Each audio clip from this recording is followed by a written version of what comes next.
Welcome to Bollywood Deep Dive from IndiaReview.com, your daily Bollywood news. Let's get into it. Let's do it. We are starting today with the big numbers, the box office report card, and first up is YRF's Alpha. It's having what I would call a stately pace at the box office. After 6 days, it has moved past the 75 crore rupee mark worldwide. Stately is a very polite word. The headlines are all making a big point of it beating the Lifetime collection of Alia Bhatt's Shandar, which is, that's a comparison, I suppose. It is certainly one of the comparisons of all time. Look, 75 crores is 75 crores, but you can feel the narrative around this one is that it's just not catching fire the way the studio hoped it would. No, it's a slow burn that might just be smoldering a little bit. Meanwhile, looking forward, we have the team behind Aamir 4 who are probably hoping for a much faster start. Oh, absolutely. This is a fascinating bit of data. For Ajay Devgan's comedy sequel to land in the top 5 for pre-sales of 2026, it needs to sell 80,000 tickets on Book My Show before it even opens. 80,000? That's a very specific number. It feels like a challenge has been thrown down. Can the Damal brand loyalty translate into that kind of pre-release buzz? It's a huge test. That franchise has a massive following, but audiences are so particular now. They wait for reviews. Pre-booking in those numbers shows a different level of faith. It really does. Now, let's talk about some career milestones that are just staggering. Kiara Advani is on the verge of a massive one. With her upcoming film Toxic, she is looking to cross the 2,500 crore rupee worldwide milestone for her entire career. 2,500 crores. Just take a moment to absorb that number. It's astronomical. Her consistency is just incredible. From film to film, she's part of these massive projects that do huge numbers. And it shows her bankability. To be a core part of projects that collectively earn that much money is a testament to her choices and her connection with the audience. Absolutely. And speaking of big numbers, Charan has just unlocked a new achievement. With his latest Petty, he has now officially entered the 1,800 crore club just in the post-pandemic era alone. That is wild. He's had only 3 releases since the world reopened, and he's managed to be a part of films that have generated that much business. It's a phenomenal strike rate. It's almost unbelievable. It just shows the power of the right project and the loyalty of his fan base. It's not just about being in a lot of movies, it's about being in the right ones. Which is a perfect segue into a film that fans have been waiting for with bated breath. Vijay's swan song film, Jananayagan, has finally gotten a release date. This has been a journey, a 7-month battle with the censor board. You can just feel the collective sigh of relief from his fans. This film is so important to them, being his last big cinematic outing. It is, and the anticipation has only grown with the delays. Sometimes a long wait can dampen enthusiasm, but in this case, it feels like it's just concentrated it. The excitement is going to be off the charts. I completely agree. And while we're on the topic of hotly anticipated projects, let's talk about one that's a little more fantastical. Sidharth Malhotra and Tamanna Bhatia's folklore fantasy, The Vivan. Yes, the makers have locked in a release date, September 25th, 2026, and they dropped a new poster to go with it. I saw the poster. It's very intriguing. It has this mysterious, ethereal vibe. They're not giving too much away, but it definitely pulls you in. I'm really curious about the world they're building with this one. Me too. Folklore fantasy is a genre that can be so visually stunning and rich with story. It feels like a great fit for both Sidharth and Tamanna. And from one kind of fantasy to another, have you seen these AI images imagining a Christopher Nolan version of The Odyssey with an Indian cast? I have, and I cannot get them out of my head. Aamir Khan as Odysseus, it's genius. The images gave him this weathered, thoughtful, seafaring look that was just perfect. Right? And Taboo as Penelope, the elegance, the quiet strength, the intelligence in her eyes. The AI just captured it perfectly. And my favorite, Sai Pallavi as the goddess Athena. Oh, that was inspired casting by the internet. She has that combination of grace and power that you'd imagine for a goddess of wisdom and war. It's just a bit of fun, but wow, it really gets your imagination going. It really does. You look at those pictures and think, okay, I would watch this movie immediately. Immediately, no questions asked, just take my money. It's moments like these that make being a film fan so much fun. It's so true. Unfortunately, not everything on a film set is fun and games. We have some more serious news coming from the set of Prabhas's upcoming film, Fauzi. Yeah, this is really tough. The film has been in the spotlight for a number of controversies, and the latest news is just heartbreaking. First, actor Rajesh Sharma was hospitalized after a suspected insect bite on set that led to a severe reaction, which is scary enough. You don't think about things like that, the environmental risks on an outdoor shoot. We're all just wishing him a very speedy and full recovery. Absolutely, but tragically, that wasn't all. There was also the death of a crew member following a car crash related to the production. It's just an awful, devastating piece of news. Our hearts go out to their family and the entire crew. It's a stark reminder of the risks involved in filmmaking. It's not just the actors in front of the camera. There's a whole army of people behind the scenes, and their safety is paramount. It really is. And this incident with Rajesh Sharma has brought the broader issue of on-set injuries back into focus. There was a piece rounding up some of the most serious and bizarre injuries actors have sustained over the years. It's a long list. It goes all the way back to Amitabh Bachchan's famous, near-fatal injury on the set of Coolie. But it includes so many others, like Alia Bhatt, Akshay Kumar. It's a dangerous job. It truly is. People see the glamour, but they don't always see the physical toll and the very real dangers involved in creating these action sequences, or even just working in difficult conditions. Let's shift gears to production of a different kind. The budget of the film King is currently the talk of the town.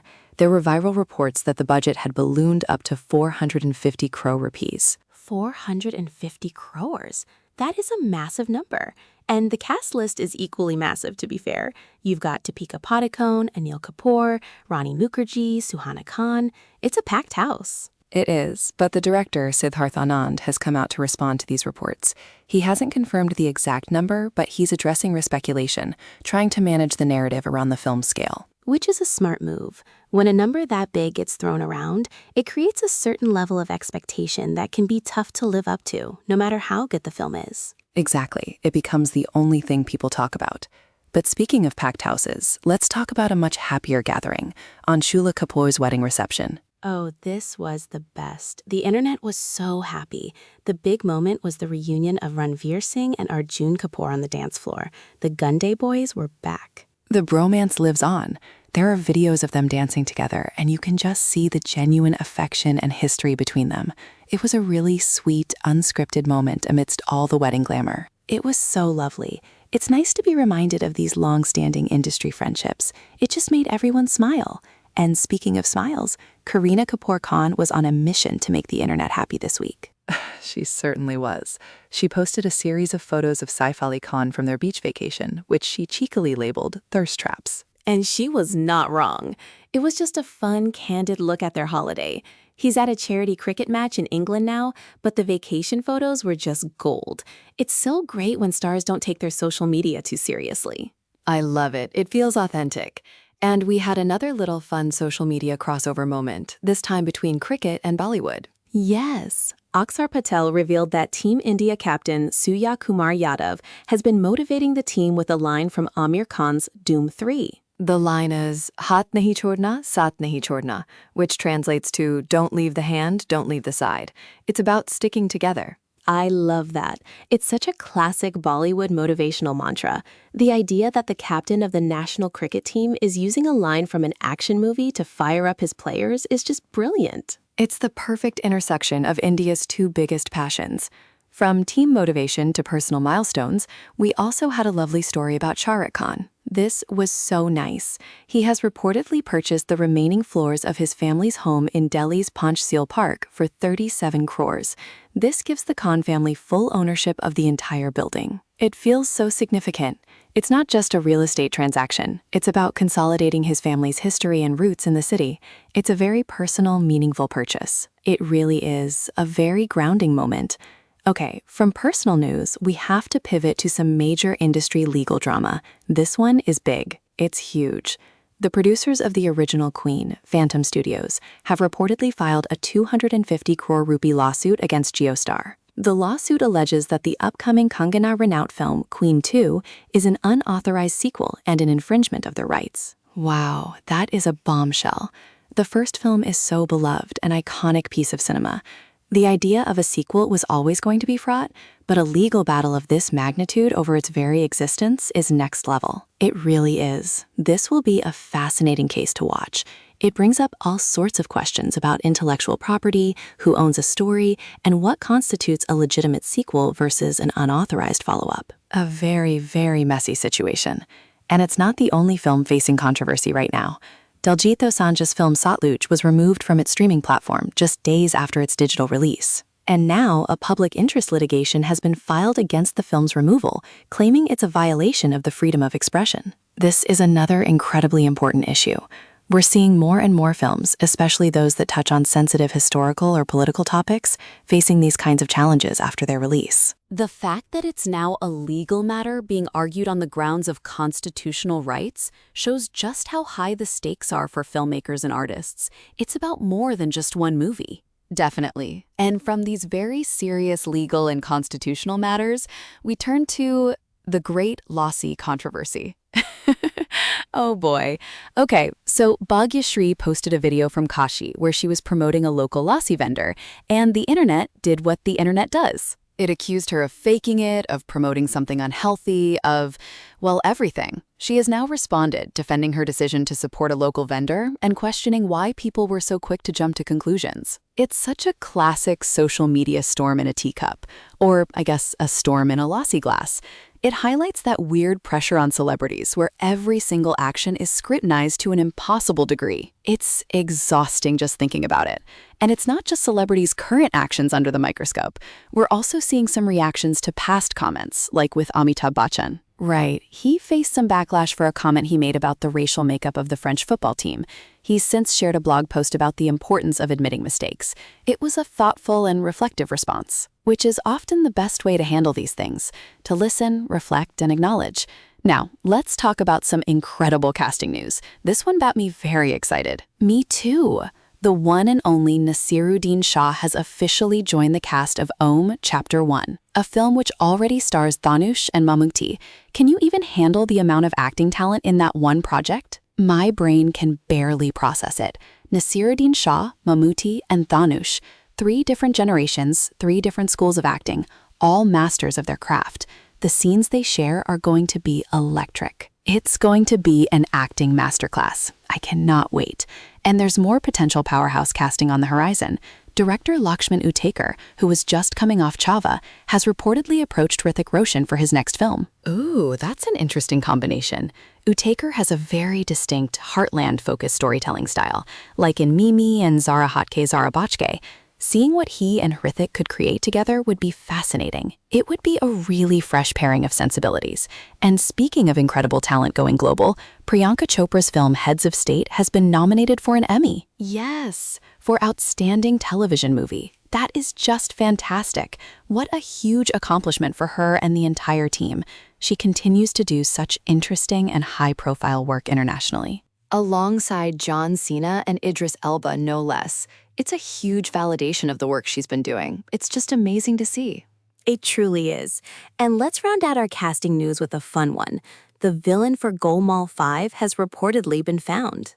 And it is Priyamani. I love this. The Golmaal franchise is this big, silly boys club comedy series, and bringing in a powerhouse like Priyamani to be the antagonist is such a fun, smart move. She's going to be brilliant. She'll be able to go toe-to-toe with that whole gang and probably steal every scene she's in. It's a fantastic choice. Totally agree. We also have some quick updates from across the country. Koi Moi has been running a series on the box office collections and verdicts for Mollywood, Tollywood, Collywood, and the Punjabi film industry for 2026. It's a great series. It's so important to look beyond just the Hindi film industry. The sheer volume and diversity of cinema coming out of different regions is incredible, and their box office performance tells such an interesting story about what audiences are connecting with. It really does, like the latest on Carry On Jatta 4, which needs a massive, almost impossible jump to beat the record of its own predecessor, Carry On Jatta 3. It shows how high the bar has been set in the Punjabi industry.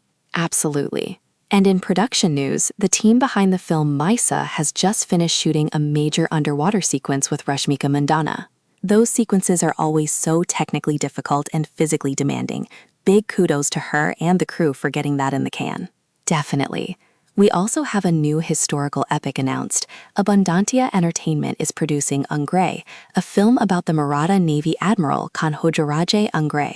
Oh, wow. He was known as the guardian of the Western Seas and fought off European powers for decades. That is an incredible story and perfect for a big screen adaptation. And it's being directed by National Award winner Rajesh Maphuskar. That sounds like a project with huge potential. Finally, let's wrap up with a little bit of fun industry trivia that came out this week. Oh, I love these. What have we got? Did you know that the iconic song Mamboleto from Munna by MBBS was originally written with Shah Rukh Khan in mind? What? No way! I can't even imagine that. Sanjay Dutt's performance of that song is so legendary, it's impossible to picture anyone else doing it. I know. The composer Farhad Samji revealed that Shah Rukh was the original choice for the lead role, so the song was written for him. It's one of those amazing what-if moments in Bollywood history. That is a great bit of trivia. It just goes to show how a project evolves and how the right actor can completely define a role, and even a song, making it their own forever. So true. And on that note, that is all the time we have for today. What a packed week. It really was. From legal battles to box office milestones and a whole lot of fun in between. Headlines to heartbeats tuck. You've been listening to Bollywood Deep Dive from IndiaReview.com. Come back tomorrow. Namaste.